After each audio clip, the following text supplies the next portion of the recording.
Assalamualaikum warahmatullahi wabarakatuh. Halo guys, saya Intan Ferial Hadi dari kelompok 3 Akuntansi Bisnis Manajemen A. Di sini saya akan menjelaskan tentang ruang lingkup perusahaan dagang. Perbedaan antara akuntansi perusahaan dagang dan perusahaan jasa terutama disebabkan oleh perbedaan transaksi. Nah, perbedaan transaksi tersebut disebabkan oleh perubahan modal operasional di antara kedua perusahaan tersebut. Selanjutnya, pengertian perusahaan dagang. Perusahaan dagang adalah perusahaan yang bergerak dalam bidang pembelian dan penjualan barang dagang tanpa mengolah atau mengubah sifat produk tersebut. Potongan harga dan syarat jual beli. Potongan harga. Ada dua jenis potongan harga, yaitu yang pertama potongan langsung atau potongan perdagangan. Adalah potongan yang diberikan karena perbedaan cara penjualan atau perbedaan langganan yang dilayani. Yang kedua, potongan tunai atau potongan bersyarat atau termin adalah potongan harga yang diberikan apabila pembayaran dilakukan lebih cepat dari jangka waktu yang telah ditentukan. Syarat jual beli. Syarat jual beli terdiri dari A. Shipping point, yaitu pembeli menanggung biaya pengiriman barang dari gudang penjual ke gudang sendiri. Yang kedua, franko gudang atau destination, yaitu penjual menanggung biaya pengirim sampai ke gudang pembeli. Yang ketiga, free on board FOB, penjual di luar negeri menanggung biaya pengiriman dari pelabuhan muat miliknya sampai dengan pelabuhan bongkar yang digunakan pembeli. Dan yang terakhir, Cost, Freight, and Insurance (CFI), yaitu penjual menanggung biaya pengiriman dan asuransi kerugian atas barang. Sekian dari saya, kurang lebihnya mohon maaf. Saya Intan Ferial Hadi pamit undur diri. Assalamualaikum warahmatullahi wabarakatuh.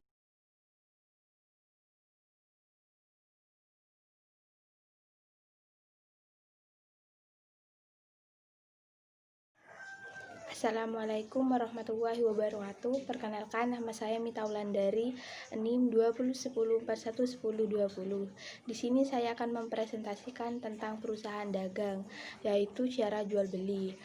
Jual beli merupakan perjanjian antara penjual dan pembeli untuk menyerahkan barang atau jasa disertai imbalan tertentu. Kapan perusahaan mengakui adanya penjual atau pembeli dan mencatat dalam pembukuan tergantung pada syarat adanya penjualan atau pembelian tercantum di dalamnya.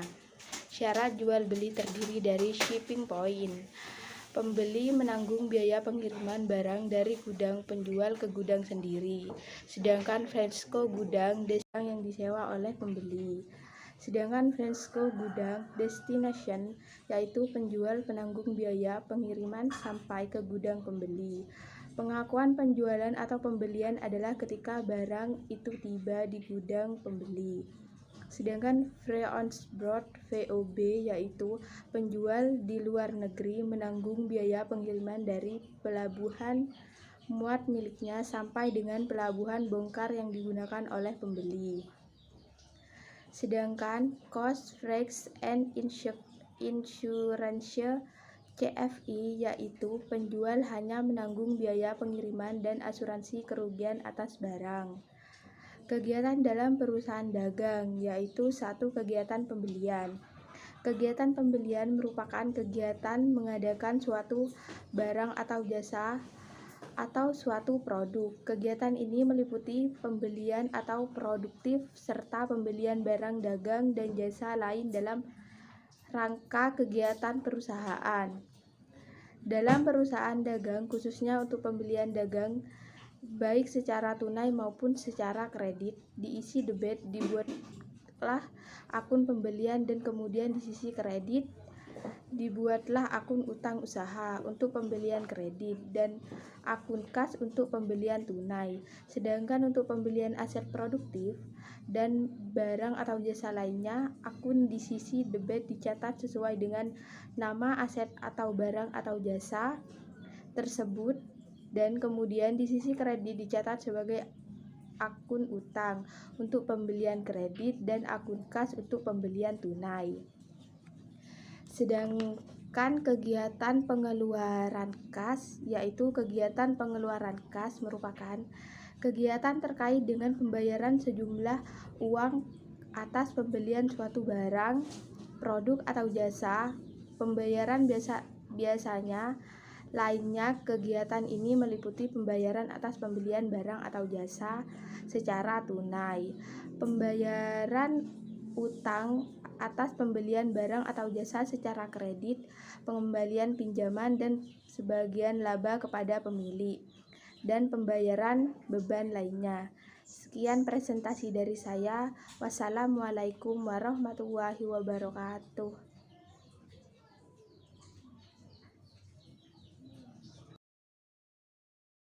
Assalamualaikum warahmatullahi wabarakatuh. Nama Fawariansyah, NIM 20104110-1. Di sini saya akan menjelaskan tentang penjualan dan penerimaan kas. 1. Penjualan. Kegiatan penjualan adalah kegiatan untuk memindahkan barang atau jasa atau aset produktif perusahaan ke tangan pembeli. Dalam kegiatan penjualan akan diperoleh pendapatan pada perusahaan dagang. Akun yang digunakan untuk mencatat penjualan barang dagang adalah akun penjualan, dan untuk penjualan aset produktif atau barang atau jasa lainnya adalah akun aset atau sesuai nama barang atau jasa tersebut. Akun-akun ini dicatat di sisi debit, kemudian di kreditnya adalah akun kas untuk penjualan tunai dan piutang usaha untuk penjualan kredit. 2. Penerimaan kas. Kegiatan penerimaan kas merupakan kegiatan yang terkait dengan penerimaan sejumlah uang dari penjualan suatu barang atau produk atau jasa. Kegiatan ini meliputi penerimaan atas penjualan barang atau jasa secara tunai, pelunasan piutang atas penjualan barang atau jasa secara kredit, dan penerimaan kas dari aktivitas yang lain. Sekian dari saya. Assalamualaikum warahmatullahi wabarakatuh. Assalamualaikum warahmatullahi wabarakatuh. Saya Weni Nur Anggreni, NIM 20104111022. Di sini saya akan menjelaskan materi B, yaitu siklus akuntansi perusahaan dagang. Pada dasarnya, siklus akuntansi pada perusahaan jasa akan berlaku juga pada perusahaan yang bergerak dalam bidang perdagangan, yakni dimulai dari identifikasi dan analisis bukti transaksi serta diakhiri dengan penutupan buku dan jurnal balik. Akan tetapi, perusahaan dagang memiliki volume kegiatan yang lebih banyak sehingga perlu dibahas tersendiri. Pencatatan transaksi pada buku jurnal khusus. Perusahaan dagang melakukan aktivitas yang tersendiri dari pembelian, penjualan, penerimaan kas, dan pengeluaran kas, sehingga transaksi yang dilakukan juga banyak dan bervariasi. Oleh karena itu, untuk mencatat atau menjurnal transaksi tersebut digunakanlah buku jurnal yang spesifik dan sesuai dengan transaksi yang dilakukan. Buku jurnal yang spesifik itu disebut dengan buku jurnal khusus atau sering disebut dengan jurnal khusus. Jurnal khusus terdiri dari jurnal pembelian, jurnal pengeluaran kas, jurnal penjualan, jurnal penerimaan kas, dan jurnal memorial. 1. Jurnal pembelian. Jurnal pembelian adalah jurnal yang digunakan untuk mencatat transaksi-transaksi yang berkaitan dengan pembelian barang dagang secara kredit. 2. Jurnal pengeluaran kas. Jurnal pengeluaran kas adalah jurnal yang digunakan untuk mencatat transaksi yang berkaitan dengan pengeluaran kas seperti pembelian tunai, pembayaran utang, pengeluaran kas untuk biaya operasional, dan objek pengeluaran kas lainnya. Sekian dari saya. Materi selanjutnya akan dilanjutkan oleh Miko. Wassalamualaikum warahmatullahi wabarakatuh. Assalamualaikum warahmatullahi wabarakatuh. Perkenalkan, nama saya Miko Rizky Pratama, NIM 20104111023. Di sini saya akan menjelaskan tentang jurnal penjualan. Jurnal penjualan adalah jurnal yang digunakan untuk mencatat penjualan barang dagang atau penyerahan jasa secara kredit. Jurnal penerimaan kas. Jurnal penerimaan kas adalah jurnal yang digunakan untuk mencatat segala bentuk penerimaan kas yang berupa penerimaan kas dari penjualan tunai, pelunasan piutang, dan penerimaan kas dari sumber lainnya, atau pendapatan bunga, pendapatan sewa, dan lain-lain. Jurnal memorial. Jurnal memorial adalah jurnal yang digunakan untuk mencatat transaksi-transaksi yang tidak termasuk dalam jurnal pembelian, jurnal pengeluaran kas, jurnal penjualan, ataupun jurnal penerimaan kas. Sebagai contoh, transaksi yang berkaitan dengan pengembalian barang dari pembeli atau retur penjualan. Transaksi mengembalikan barang ke penjual atau retur pembelian. Transaksi penyesuaian pada akhir periode akuntansi, dan lain-lain. Cukup sekian dari saya. Wassalamualaikum warahmatullahi wabarakatuh. Assalamualaikum warahmatullahi wabarakatuh. Perkenalkan, nama saya Yogi Budi Satrio, NIM 201041124. Di sini saya akan mempresentasikan tentang posting data dari jurnal khusus ke buku besar dan posting data dari jurnal khusus ke buku bantu. Posting data dari jurnal khusus ke buku besar, yaitu pada dasarnya teknik untuk melakukan postingan dari jumlah umum ke buku dasar dan dari jurnal khusus ke buku besar adalah sama. Tidak ada perbedaan yang mendasar di antara kedua kegiatan tersebut. Postingan dari jurnal umum memang kelihatan lebih sederhana, karena terdapat beberapa jurnal khusus yang digunakan untuk mencatat transaksi sesuai dengan kegiatan masing-masing. Maka dalam melakukan posting data dari jurnal khusus ke buku besar menjadi kompleks. Yang kedua, posting dari jurnal khusus ke buku bantu. Dalam akuntansi terdapat dua buku, yaitu buku bantu piutang dan buku bantu utang. Buku bantu piutang digunakan untuk mencatat transaksi yang berkaitan dengan timbulnya piutang usaha dan melunasi piutang usaha serta transaksi lainnya yang berkaitan dengan piutang usaha setiap debitor.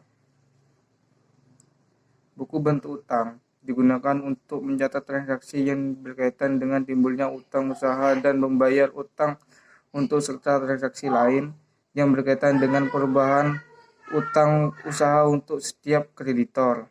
Sekian dari saya. Wassalamualaikum warahmatullahi wabarakatuh.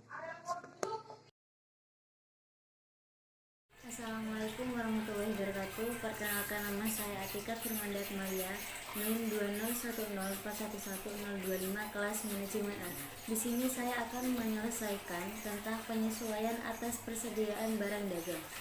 Dalam akuntansi untuk perusahaan dagang terdapat akun persediaan barang dagang. Pada akhir periode akuntansi dilakukan perhitungan atas persediaan barang dagang, baik perhitungan fisik maupun nilai barang dari dagang tersebut. Jadi pada akhir periode di samping melakukan penyesuaian transaksi-transaksi seperti pada perusahaan jasa yang telah dijelaskan sebelumnya, perusahaan juga melakukan penyesuaian atas persediaan barang dagang. Penyesuaian atas persediaan barang dagang dilakukan dengan dua cara sebagai berikut. Yang pertama, ada pencatatan atas persediaan barang dagang dan metode fisik. Yang kedua, ada pencatatan atas persediaan barang dagang dengan metode perpetual. Untuk detail deskripsinya ada di buku paket halaman 153. Penyusunan neraca lajur. Fungsi neraca lajur dalam siklus akuntansi hanyalah sebagai alat bantu untuk menyusun laporan keuangan. Prosedur untuk menyusun neraca lajur sama halnya dengan prosedur untuk perusahaan jasa yang telah dipaparkan pada bab sebelumnya. Hanya saja dalam penyusunan neraca lajur perusahaan dagang, terdapat akun-akun yang tidak ditemukan dalam neraca lajur perusahaan jasa, seperti perusahaan barang dagang, persediaan barang dagang. Untuk tabelnya ada di buku paket halaman 154 sampai 155. Kurang lebihnya mohon maaf. Terima kasih. Wassalamualaikum warahmatullahi wabarakatuh. Assalamualaikum warahmatullahi wabarakatuh. Perkenalkan, nama saya Desta Intan Matasari, NIM 2010411026. Di sini saya akan menjelaskan tentang laporan keuangan perusahaan dagang. Pada dasarnya, laporan keuangan perusahaan dagang tidak berbeda dengan perusahaan jasa. Hanya saja, pada perusahaan dagang ada penambahan beberapa hal yang tidak terdapat dalam laporan keuangan perusahaan jasa. Yakni yang pertama, dalam neraca. Laporan neraca pada perusahaan dagang memiliki akun persediaan barang dagang yang berisi nilai dari persediaan akhir barang dagang. Yang kedua, dalam laporan laba rugi. Dalam laporan laba rugi untuk perusahaan dagang dilakukan pula perhitungan terhadap HPP atau harga pokok penjualan. Perhitungan harga pokok penjualan ini disesuaikan dengan metode pencatatan persediaan barang dagang yang diterapkan perusahaan, yaitu bisa menggunakan metode perpetual atau dengan menggunakan metode fisik. Sekian, terima kasih. Wassalamualaikum warahmatullahi wabarakatuh. Assalamualaikum warahmatullahi wabarakatuh. Nama saya Jessica Putri Damayanti, NIM 2010411027. Di sini saya akan menjelaskan tentang halaman 157 tentang laporan keuangan. Yang pertama, dalam neraca. Laporan neraca pada perusahaan dagang memiliki akun persediaan barang dagang yang berisi nilai dari persediaan akhir barang dagang. 2. Laporan laba rugi. Dalam laporan ini, perusahaan dagang dilakukan perhitungan terhadap harga pokok penjualan atau HPP. Harga pokok penjualan adalah jumlah yang dikorbankan atau utang yang timbul untuk memperoleh barang dagang agar barang tersebut siap untuk dijual kembali dalam rangka kelangsungan kegiatan usaha perusahaan secara normal. Perhitungan harga pokok penjualan ini disesuaikan dengan metode pencatatan persediaan barang dagang yang ditetapkan perusahaan. Jika perusahaan menerapkan pencatatan persediaan dengan metode perpetual atau perhitungan atas nilai persediaan dengan menggunakan kartu persediaan. Namun, jika perusahaan menerapkan pencatatan persediaan dengan metode fisik, pada setiap akhir tahun dilakukan perhitungan atas unit persediaan akhir. Yang ketiga, dalam laporan perubahan ekuitas atau laporan ditahan. Laporan perubahan ekuitas atau laporan ditahan perusahaan jasa dibanding dengan perusahaan dagang memiliki format yang sama. Di sini saya juga menjelaskan tentang halaman 159 yang berisi penutupan buku. Setelah penyusunan laporan keuangan, kegiatan akuntansi selanjutnya adalah penutupan buku. Kegiatan ini meliputi pembuatan jurnal penutup dan neraca saldo penutup.